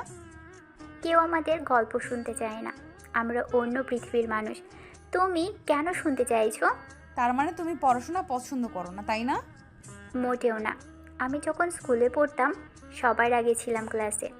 বাবা রোজ স্কুল থেকে আসলে আমার পড়া নিত। এতটুকু বলে পাপিয়া থেমে যায়, ঠোঁট কামড়ে ধরে। কিছুটা সময় নিয়ে আবার বলতে শুরু করলো, এখনো হয়তো বাবা পরে জিজ্ঞেস করে নতুন মায়ের ছেলে মেয়ের থেকে। বলে পাপিয়া চোখের পানি মুছে ওড়না দিয়ে হালকা করে মুখটা মুছে নেয়। স্বাভাবিক হয়ে সুপ্তিকে বলে, তোমাকে মনে হয়েছে ভালো ঘরের, এখানে কেন? পাপিয়া ভুরু কুচকে তাকায় সুপ্তির দিকে। কথাটা তার ব্রেন ক্যাচ করতে পারেনি। সুপ্তির বাবার ঘুম ভাঙে লাঠির আঘাতে। চোখ খুলে দেখেন সুপ্তির দাদি লাঠি নিয়ে দাঁড়িয়ে আছেন। শক্তি থাকলে হয়তো বিশাল বড় দা নিয়ে দাঁড়িয়ে থাকতেন, অথবা বৈদ্যুতিক খুঁটি। খুঁটির কথা মাথায় আসতেই ওনার মাথায় খট করে একটা শব্দ হয়। সুপ্তির দাদি ওনার মাথায় হাতের লাঠি দিয়ে ধুম করে একটা বাড়ি দিয়ে বললেন, হতচ্ছাড়া, তুই এখনো বাড়ি পড়িয়া আসস, বাইর হইয়া যা, মাইয়াটারে না লইয়া বাড়ি আসবি না। সুপ্তির বাবা লাঠির আঘাতে দৌড়ে বেরিয়ে আসে। বাইরে যেতে না যেতেই সুপ্তির দাদি ঠাস করে দরজা বন্ধ করে দিয়ে চলে যান। সুপ্তির বাবার গায়ে একটা কালো গেঞ্জি। গেঞ্জি পরে তিনি রাস্তায় বসে থাকলে ওনার প্রেস্টিজ বানচাল হয়ে যাবে। তাই তিনি দরজার সামনে দাঁড়িয়ে মাকে ডাকছেন আর নাক টেনে টেনে কাঁদছেন। এই মুহূর্তে সবচাইতে অসহায় মনে হচ্ছে নিজেকে। একদিকে মেয়ের লাপাত্তা, অন্যদিকে নিজের সম্মান। নিজেকে এখন আলাদিন ভাবতে ইচ্ছে করছে। আলাদিনের মতো ওনার কাছে জাদুর প্রদীপ থাকার আকাঙ্ক্ষা ওনার মনে। দত্তের কাছে সুপ্তি আর কাপড় চাওয়ার প্রার্থনা করতে ইচ্ছে করছে। রুহান একরাশ বিরক্তি নিয়ে তাকিয়ে আছে সুপ্তির দিকে, আর সুপ্তি আপন মনে কফির মগে চুমুক দিয়ে যাচ্ছে। রুহান সুপ্তিকে সব জায়গায় খুঁজে যখন পায়নি, তখন তার বাড়ির কথা মাথায় আসে। তার বাবার প্রতি রাগ অভিমান ভুলে সে বাড়ি যায়, আর গিয়ে দেখে কোথা থেকে এক মেয়ে ধরে নিয়ে এসেছে। মেয়েটার ঠিকানাটাও জানেনি সুপ্তি, তবুও মেয়েটাকে থাকতে দিচ্ছে। আবার তাকে নাকি কলেজে ভর্তি করিয়ে দিতে হবে। রাগে মাথা ফেটে যাচ্ছে রুহানের, কিন্তু সে রাগ দমন করেই বলল, দেখো সুপ্তি, তোমার জন্য আমি আমার পুরনো আবেগগুলো মাটি চাপা দিয়েছি। বাবা কখনোই আমাকে আর মাকে সময় দিত না, সব সময় ওনার কাজ নিয়েছিল। মা সহ্য করতে না পেরে হার্ট অ্যাটাক করে মারা যায়। সেই থেকে বাবাকে ছেড়ে চলে এসেছি আমি। কিন্তু তোমার জন্য আমি তাকেও মেনে নিচ্ছি। কিন্তু একটা অজানা মেয়ে। একটা গল্প করার সাথীর জন্য প্রকৃতি আমাকে এখানে এনেছে। অজানা না, ওকে জানি আমি। ওর নাম পাপিয়া, ভালোবাসার নাম ফুলটুসি। তবে এই নামে শুধু আমি ডাকবো, আপনি আবার ডাকতে যাবেন না রুহান স্যার। রুহান খানিকটা রেগে ঝাঁঝালো গলায় বলল, কোথা থেকে এক উটকো মেয়েকে ধরে এনেছো, যার ঠিকানা পরিচয় কিছুই বলতে পারছো না, আবার তাকে বলছো বাড়িতে জায়গা দেওয়ার জন্য? ওই মেয়েরও জায়গা নেই, আর তোমারও জায়গা নেই। রোহান কথাটা বলতেই সুপ্তি ভ্যাঁ ভ্যাঁ করে কান্না করে দেয়। রেস্টুরেন্টের আশেপাশের লোকগুলো রোহানের দিকে সন্দেহের দৃষ্টিতে তাকাচ্ছে। সুপ্তির চোখে পানি না থাকলেও সে নাক টানছে আর বলছে, চলে যাব, সত্যি সত্যিই চলে যাব আমি, আর কখনোই ফিরবো না। আপনাদের শান্তি দিয়ে দেব, কর্পূরের মতন হাওয়া হয়ে যাব একদিন। রোহান কথাটা বলে কতটা বিপদে পড়েছে তা হারে হারে বুঝতে পারছে সে। সুপ্তিকে না থামালে তাকে বেশ অপদস্থ হতে হবে। অগত্যা তাকে কথা দিতে হলো পাপিয়াকে কলেজে ভর্তি করিয়ে দেওয়ার। সুপ্তি খুশি মনে বাড়ি ফিরে, তবে পাপিয়াকে সে রুহানের বাড়ি পাঠিয়ে দেয়, আর তাকে স্ট্রিক্টলি বলে দেয় যেন পাপিয়ার যত্নে কোনো ত্রুটি না হয়। সুপ্তি বাড়ি ফিরতে না ফিরতেই তার বাবা তার হাতে বিশাল বড় এক লিস্ট ধরিয়ে দিয়ে বলেন, তোমার সব বন্ধুদের নাম লিখে ফেলেছি। মোট 125 জন হয়েছে। দেখো আর কারো বাকি পড়েছে কিনা। সুপ্তি বিরক্ত হয়ে বলল, ওরা কেউ ফকির নয় বাবা, এত লোক দাওয়াত দেওয়ার দরকার নেই। শুধু শুধু টাকা অপচয়, বিয়ের পর বাচ্চা কাচ্চা হবে। ওদের জন্য কিছু বাঁচিয়ে রাখতে হবে না? তাই বলে বন্ধুদের জানাবে না? দরকার নেই বাবা। আসবে তো আসবেই, এমনভাবে আসবে দেখে মনে হবে বিয়েটা ওদেরই। তখন দেখা যাবে আমার বিয়ে করার মুডই চলে যাবে। সুপ্তির বাবা নিরস কণ্ঠে বললেন, সত্যিই বলবো না ওদের। না, একদমই না। কাউকে বলার দরকার নেই। গুণে বেছে 20 জন অতিথি থাকবে বিয়েতে। আমার তো ইচ্ছেই ছিল কাউকে না জানানোর। কোনো এক বিকেলে উনি ফোন করে ঠুস করে বলবেন, সুপ্তি চলো বিয়ে করে ফেলি। তখন আমি নাচতে নাচতে তাকে বিয়ে করতে চলে যেতাম। পরদিন তোমাকে নাতনির সংবাদ দেওয়ার জন্য মিষ্টি নিয়ে আসতাম। সুপ্তির কথায় তার বাবা দুইটা সুপ্তিকে দেখতে পাচ্ছেন। সুপ্তির 4 চোখ আর 2টা নাক, সবকিছু দ্বিগুণ দেখতে পাচ্ছেন তিনি। মনে হচ্ছে উনি এখন বেহুশ হয়ে যাবেন। সুপ্তি ওনাকে সেই সুযোগটা দিয়ে বলল, আমার তো তোমাকেও জানানোর ইচ্ছে নেই বাবা, কিছু মনে করো না যদি ফিক্স ডেটের আগেই বিয়ে করে ফেলি। তুই কাউকে না জানিয়ে বিয়ে করার ইচ্ছে থাকলেও তার ইচ্ছে পূরণ হয়নি। বেশ জাঁকজমকপূর্ণ অনুষ্ঠান হয় বিয়ের। তার বন্ধুরাও মোটামুটি নিজেদের বিয়ের ব্যবস্থা করে ফেলে। বেশ আনন্দেই কাটে বিয়ের দিনটা। তবে সুপ্তির অবস্থা বেগতি। যে রুমে তাকে বসানো হয়েছে সেই রুমে বিভিন্ন ফুলের গন্ধে তার ভালো লাগার বদলে ভীষণ বিরক্ত লাগছে। নিজেকে যথেষ্ট দুর্বল মনে হচ্ছে তার। ঘুমোতে পারলে ভালো হতো। সে ভারী শাড়িটা খুলতে পারছে না। খুলতে গেলেই এখানে ওখানে পিনের কুতো লাগছে। অতিরিক্ত বিরক্ত লাগছে তার। এর জন্য সে এভাবে বিয়ে করতে চায়নি। ফুলটুসিকেও ডাকতে পারছে না। তার উপর আজ বেশ ধকল গেছে। এখনো পর্যন্ত সে ফুলটুসির মুখ থেকে ভাবি ডাক শুনতে পায়নি। রুহান রীতিমতো ঘামছে। রুমের সামনে পায়চারি করছে। ভেতরে ঢোকার সাহস অর্জন করতে পারেনি সে। বুক ধুকপুক করছে। মনে হচ্ছে হৃৎপিণ্ডটা লাফাতে লাফাতে আকাশে উড়ে যাবে। ফুলটুসি চতুর্থবারের মতো পানির গ্লাস নিয়ে হাজির হয়। তার এবার বিরক্ত লাগছে। রুহান বেশ বুঝতে পারছে পাপিয়ার বিরক্তির কারণ। তার বন্ধুদের মজা হজম করার মতো ধৈর্য তার ছিল না। তবে আছে, সহ্য করেছে। সহ্যের বাঁধ ভাঙলে সে দরজা খুলে ভিতরে যায়। কিন্তু সে ভেতরে ঢুকে হকচকিয়ে ওঠে। তার বিছানা খালি কেন? সুপ্তি কোথায়? সে শুনে এসেছে বাসে বউরা লম্বা ঘোমটা টেনে বিছানায় বসে থাকে। সুপ্তি কোথায় বসেছে? বিছানায় নেই কেন? কোথায় বসেছে সে? রোহানের গলাটা শুকিয়ে আসছে। আর গ্লাস পানি খেতে পারলে ভালো হতো। কিন্তু পাপিয়াকে ডাকার জন্য তার গলা দিয়ে আওয়াজ আসছে না। গলাটি কি বসে গেছে নাকি তার ঠোঁট দুটো নড়ছে না বুঝতে পারল না রুহান। সুপ্তি ওয়াশরুম থেকে বের হয়ে দেখলো রুহান ফুলরে গালে হাত দিয়ে বসে আছে। সুপ্তিকে দেখে রুহান দ্রুত দাঁড়িয়ে যায়। নিজেকে পৃথিবীর সবচেয়ে বোকা মনে হচ্ছে রুহানের। যেহেতু রুমে নেই তাহলে নিশ্চয়ই ওয়াশরুমে ছিল। আর সে না খুঁজেই হাল ছেড়ে দিল। সুপ্তি ভুরু কুচকে রুহানের দিকে তাকিয়ে জিজ্ঞেস করে, বিছানা ভালো লাগছে না? ফ্লোরে বসে আছেন কেন? রুহানের কাছে সুপ্তিকে আজ বড্ড রহস্যময় মনে হচ্ছে। আর নিজেকে মনে হচ্ছে বড্ড বোকা। স্কুট হাসুন বলেছিলেন, প্রেমে পড়লে বোকা বুদ্ধিমান হয়ে ওঠে আর বুদ্ধিমান বোকা হয়ে যায়। তার জীবনে আজ এই উক্তির প্রয়োগ হচ্ছে। সুপ্তি নিঃসন্দেহে ভীষণ বোকা মেয়ে ছিল। রুহানের দিব্যি মনে আছে সে যখন সুপ্তিকে প্রথম পড়াতে যায় সে সুপ্তিকে প্রশ্ন করেছিল, বলো তো মাছ কোথায় থাকে? সুপ্তি বেশ খানিকটা সময় ভেবে উত্তর দেয়, ডিপ ফ্রিজে। আপনার কি খেতে ইচ্ছে করছে? নিশ্চয়ই করছে।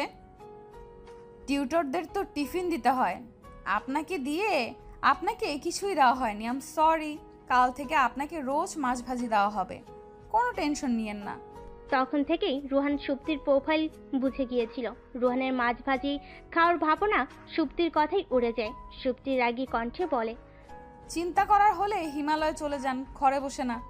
রুহান রীতিমতো ভরকে গেছে। সুপ্তি নিশ্চিত বুদ্ধিমতী হয়ে গেছে। সে মিথ্যা বলে সুপ্তি ধরে ফেলতে পারে। বুদ্ধিমতী মেয়ে আর স্ত্রীর সাথে কথা যে কেউ বলতে পারে না। আর রুহানের এমনিতেও মিথ্যা বলার অভ্যাসটা নেই। তাই সে আমতা আমতা করে বলল, আসলে আমি এসে তোমাকে পাইনি তো তাই চিন্তিত ছিলাম। ভেবেছিলাম তুমি হয়তো খাটের নিচে থাকতে পারো। চেক করতে গিয়ে পড়ে যাই, ওঠার আগেই তুমি চলে এসেছো। মানে আমি আপনার সাথে হাইড অ্যান্ড সিক খেলছিলাম নাকি? না, তবুও খুঁজেছিলাম। যদি না পাই তাহলে ধরে নিতাম তুমি পালিয়েছো, কিন্তু তুমি এর আগেই চলে এসেছো। পালাইনি, তবে পালাতে পারি। রুহানের চোখ দুটো ধপ করে জ্বলে উঠল। পালাবে মানে? এত পরিশ্রম করে বিয়ে করেছে আর মেয়ে বলছে পালাবে? তা সে হতে দেবে নাকি? ঠ্যাং ভেঙে কোলে বসিয়ে রাখবে। সাহস কত মেয়ের! তবে রোহানের সাহস সুপ্তির কথাই ঠুস করে ফল করলো। সুপ্তি বলল, আমার জন্য গিফট এনেছেন? বাসরে তো বর বউকে গিফট দেয়, আপনি দিবেন না? রোহানের মাথায় কথাটা ভুলেও আসেনি। সে এতটাই ঘাবড়ে ছিল, এসব চিন্তা তার কল্পনাই ছিল না। রোহানকে চুপ থাকতে দেখে সুপ্তি বলল, ঠিক আছে, ব্যাপার না। আমি কিন্তু আপনার জন্য একটা সারপ্রাইজ গিফট এনেছি। রোহান উৎসুক হয়ে জিজ্ঞেস করে, কি গিফট? ওখানে টেবিলে রাখা আছে, নিজে গিয়ে দেখে নিন। রোহান এক প্রকার নাচতে নাচতে টেবিলের কাছে যায়। আলাদা সে প্রায় 8খানা যখন টেবিলের উপর একটা চিরকুট দেখতে পায়। সুপ্তি নিশ্চয়ই রোহানের চিঠির উত্তর লিখেছে। তার আলাদি মুখখানা ফ্যাকাশে হয়ে যায় চিরকুটের উপর ডিভোর্স লেটার লেখা দেখে। সুপ্তির বাবা সুপ্তির সব জিনিসপত্র ছুঁড়ে ছুঁড়ে ফেলেছেন। বাড়ির সামনে বিশাল বিশাল 3টা ট্রাক এসে দাঁড়িয়েছে। তানু জিনিসপত্রগুলো ট্রাকে তুলছে। তার কাজে 4জন সার্ভিস কর্মী সাহায্য করছে। তিনি সুপ্তির কোনো জিনিসই বাড়িতে রাখতে চান না। যেখানে ওনার মেয়ে নেই সেখানে তার জিনিসপত্র কেন থাকবে? কত করে সুপ্তিকে বলো এ বাড়িতে থাকার জন্য, কিন্তু সে দেই দেই করে শ্বশুর বাড়ি চলে গেল। আর যখন তিনি যেতে চাইলেন তখন শটান বলে দিল, খবরদার বাবা, তুমি একদম যাবে না। অন্তত 15 দিন তুমি ওইদিকে তাকাবেও না। লোকে যেন না বলে মেয়ের সাথে সাথে মেয়ের বাবাও চলে এসেছে। কেমন বেহায়া বাপ মেয়ে! মেয়েটা বিয়ের সাথে সাথে স্বার্থপর হয়ে গেছে।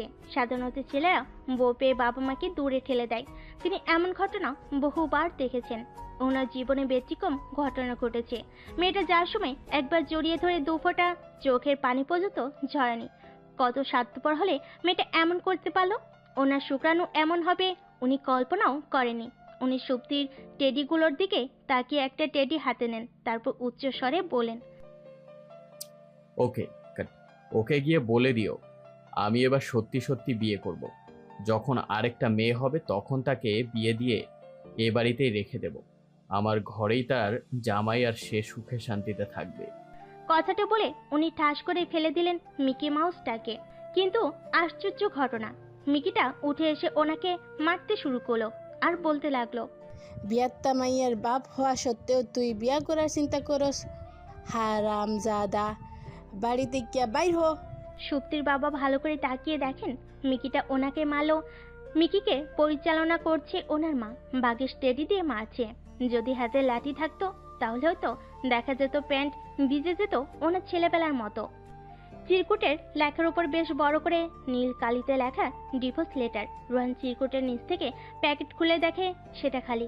রাগে রোহানের রক্ত মাথায় উঠে গেছে। ইচ্ছে করছে সুপ্তিকে গলা ধাক্কা দিয়ে রুম থেকে বের করে দিতে। তা না হলে সুপ্তির সামনে থাকলে সে তাকে মেরেই ফেলবে। রাগে গজগজ করতে করতে সে সুপ্তির দিকে তাকায়। সুপ্তি বেশ স্বাভাবিক দৃষ্টিতেই তাকিয়ে আছে রোহানের দিকে। রোহানের মনে হচ্ছে সুপ্তির চোখ দুটো উঠিয়ে আনতে পারলে ভালো হতো। কত বড় বেয়াদব মেয়ে! সে রেগে মেঘের গর্জন দিয়ে বলল, এগুলো কি ধরনের ফাইজলামো সুপ্তি? আপনি কিন্তু আমায় ফাজিল বলছেন। ফাজিলের মানে জানেন? এর মানে হলো অতিরিক্ত জ্ঞানী। আর আমি কিন্তু মশকারি করছি না আপনার সাথে, আমি সত্যিই বলছি। যদি আপনি চাকরি না ছাড়েন তাহলে হয়তো আমাকে ডিভোর্স দিতে হবে আপনার। চাকরি ছাড়লে খাবো কি? তোমায় খাওয়াবো কি? কেন? রিক্সা চালাবেন, চিন্তা করবেন না, আমি রিক্সা কিনে দেব। তারপর রোজ চন্দ্রিমার রাতে আমি আর আপনি রিক্সায় করে শহর ঘুরবো, দুজনে মুঠো ভরে জ্যোৎস্না কুড়াবো। আহা, ভাবলেই মনটা ফুরফুর করছে। রোহান স্তব্ধ হয়ে সুপ্তির কথা শুনছে। সে কথা বলার জন্য ভাষা হারিয়ে ফেলেছে। সুপ্তি হেলে দুলে বিছানায় গিয়ে পা তুলে বসে, মুখটা ছোট করে বলে, রুহান স্যার, আমার ভীষণ খিদে পেয়েছে, একটু খাবারের ব্যবস্থা করবেন দয়া করে। রোহান সেখানে এক জায়গায় স্থির হয়ে দাঁড়িয়ে আছে। নড়তে ভুলে গেছে সে। সুপ্তি অনুনয় করেই বলল, প্লিজ রুহান স্যার। সেদিন বাবা নাকি আমার কথায় 2টা সুপ্তিকে দেখেছিল, আর আজ আমি 4টা রুহান স্যার দেখতে পাচ্ছি। কথাটা বলতে বলতেই সুপ্তি বিছানায় পড়ে যায়। সুপ্তির পড়ার শব্দ রুহানের বুকে ঠাস করে তবলা বাজায়। দৌড়ে সুপ্তির কাছে যায়। সুপ্তি সুপ্তি বলে ডেকে ওঠে। ঘাবড়ে যায় রুহান। সুপ্তি উঠছে না কেন? বেহুশ হয়ে যায়নি তো? নাকি বেহুশ হওয়ার ভান করছে? রুহান সুপ্তির মুখে পানি দেওয়ার জন্য পানি গ্লাস খুঁজে, কিন্তু গ্লাসে পানির বদলে জুস পায় সে। জুস হাতে দাঁড়িয়ে রোহান চিন্তা করছে কি করবে। বেশ কিছুক্ষণ চিন্তা ভাবনা করে সে জুসটা তৃপ্তির মুখে ঢেলে দেয়, কিন্তু তৃপ্তি রেসপন্স করেনি। সে সুপ্তির মুখের সামনে উপর হয়ে পড়ল। সুপ্তি, তুমি কি সত্যি বেহুশ হয়ে গেছো? আমি শুনেছি কেউ বেহুশ হলে নাকি সে খুব দ্রুত শ্বাস প্রশ্বাস নেয়, কিন্তু তুমি তো খুব স্বাভাবিকভাবেই শ্বাস প্রশ্বাস নিচ্ছ। কথাটা বলে রোহান কিছুটা সময় পর মুচকি হাসে, সুপ্তির পাশে শুয়ে পড়ে, দীর্ঘশ্বাস নিয়ে বলে, আমার বিয়ে করা বউয়ের উপর শুধু আমার অধিকার, সেখানে কোনো পিঁপড়ের ছোঁয়াও লাগতে দেব না। কিন্তু তোমার মুখের উপর থেকে মিষ্টি জুস না সরালে সেখানে পিঁপড়ে ঠিকই চলে আসবে। তারপর তারা কামড়ে দিতেও পারে, কিন্তু আমি বেঁচে থাকতে তারা কেন কামড়াবে বলো? তবে আমার মনে হচ্ছে তুমি পিঁপড়ের কামড় খেতে চাও। As your wish, Supti. সেদিন সুপ্তির মুখের জুস পিঁপড়ে খেয়েছিল, তবে পিঁপড়েটা ভীষণ বড় ছিল, মানুষের মতো দেখতে একটা পিঁপড়ে। পরবর্তীতে সুপ্তির কোনো ইচ্ছেই পূরণ হয়নি। রোহানের সাথে রিকশায় করে জ্যোৎস্না করানোও হয়নি। রোহান চাকরিটা ছাড়েনি, বরং সে ডেভেলপ করে। সুপ্তির বাবা 3 বছরে প্রায় 2 বছরই সুপ্তির শ্বশুরবাড়ি কাটায়, যার শাস্তি স্বরূপ তিনি প্রতি 3 মাসে রোহানের ছুটির ব্যবস্থা করে তাদের ঘুরতে পাঠাতে হয়। সুপ্তিকে কেউ ভাবিও বলে না। বছরখানিক পরেই ফুলটসির বিয়ে হয়ে যায়। বড় লন্ডনে প্রাইভেট কোম্পানিতে চাকরি করে। পাপিয়াকে নিয়ে সেখানে চলে যায়। সুপ্তির কোমর পর্যন্ত লম্বা চুলের জন্য তাকে আফসোস করতে হয়। রোহান চুল টেনে বলে, ইউর উইশ। ও বিনুনিওয়ালি, কি নামে ডাকবো তোমায়? কেশবতী নাকি নাক টানুনি? তবে পূর্ণ চাঁদের রাতগুলোতেই সুপ্তি ছাদেই কাটিয়ে দেয়। তার সাথে অন্তরালের মানুষটা। কখনো কখনো সে সশরীরে উপস্থিত থাকে না, তবে তার অন্তরালে ঠিকই থেকে যায়। তখন সুপ্তি নাক টেনে কাঁদলে রোহান স্ট্রিক্টলি বলে দেয়, খবরদার সুপ্তি, কাঁদবে না। তোমার নাকের পানিতে ছাদ নোংরা হচ্ছে, নাক টানুনি কন্যা। তখন সুপ্তি অভিমানে সুরে বলে, আপনি খুব বাজে রুহান স্যার, আপনার সাথে আমার আড়ি। আমি কেঁদে কেঁদে শুধু ছাদে ভাসিয়ে ফেলবো না, আপনার কাপড়ও নোংরা করব। একবার আপনি আসুন, তারপর দেখবেন আমি কি করি। আর যখন মানুষটা সশরীরে উপস্থিত থাকে তখন তার কাঁধে মাথা রাখে জ্যোৎস্না বিলাস করে। তখন রোহান নিজের সাথে সুপ্তিকে জড়িয়ে ধরে আর বলে, জ্যোৎস্না কুরানি বুড়িটা কি আমায় সারা জীবন আমায় স্যার বলেই কাটিয়ে দিবে? হুম, সার বলবো, চলবে? সুপ্তি কথাটা বলেই খিলখিলিয়ে হেসে ওঠে। আর রোহান সেই অমায়িক হাসির দিকে তাকিয়ে থাকে অপলক, আর তাকিয়ে থাকে নিস্তব্ধ পৃথিবীটা। তাকিয়ে তাদের জ্যোৎস্না বিলাস দেখে। চারটা নিজেকে গর্বিত মনে করে তাদের সে সুযোগটা দিয়ে। রাতটা চলে যেতে চায় না তাদের সুন্দর মুহূর্তটা ছেড়ে। নিশিথা পাখিগুলো মিটমিটিয়ে হেসে ওঠে তাদের দেখে। চলতে থাকুক তাদের এই ভালোবাসাবাসী, জীবনের পূর্ণতা পাক।